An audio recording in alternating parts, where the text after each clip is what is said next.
आपको क्या लगता है सिर्फ आप ही बदमाश हैं? जी नहीं, पोलरिमीटर जिससे कि आप ऑप्टिकल एक्टिविटी को चेक करते हैं वो भी बहुत बदमाश है।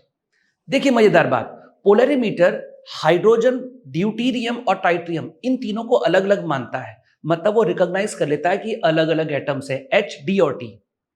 देखिए अब इस कंपाउंड को, ये वाला कंपाउंड ऑप्टिकली एक्टिव मानेगा ये, क्योंकि उसके हिसाब से हाइड्रोजन, ड्यूटीरियम और टाइट्रियम अलग है, तो जो कंपाउंड यहां दिखाया गया कंपाउंड ऑप्टिकली एक्टिव है।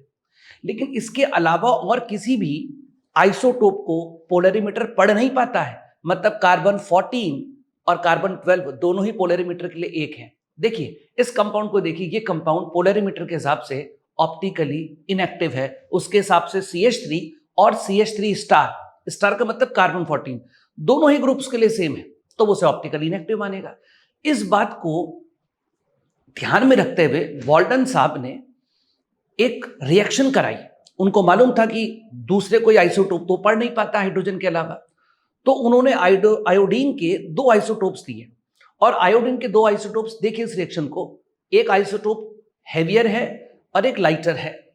तो जो रिएक्शन हो रही है, एक आइसोटोप आई दूसरे को रिमूव करके ये वाला प्रोडक्ट बना रहा है।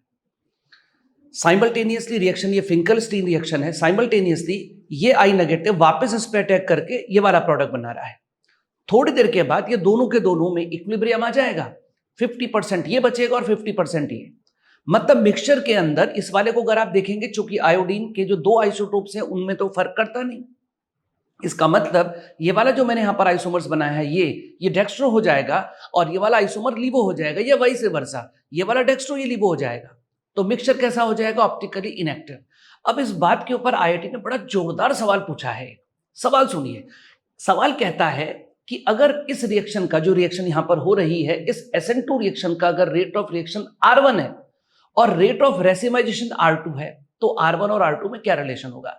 फिर से समझिए, ये जो रिएक्शन हो रही है, इस रिएक्शन का जो रेट है अगर वो R1 है और रेट ऑफ रेसिमाइजेशन अगर R2 है, तो R1 R2 में क्या रिलेशन होगा? तो समझते हैं क्या होगा।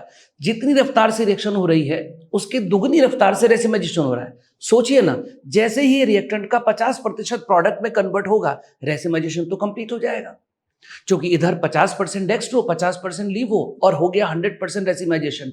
तो आपसे पूछा था कि R1 R2 में क्या रिलेशन है, तो जितनी स्पीड से रिएक्शन होगी, 50% रिएक्शन होने पर रेसिमाइजेशन कंप्लीट हो गया, तो R2 की वैल्यू R1 की 2 गुनी हो जाएगी। कैसा लगा आपको ये सवाल? कमेंट बॉक्स में कमेंट करके जरूर बताएं।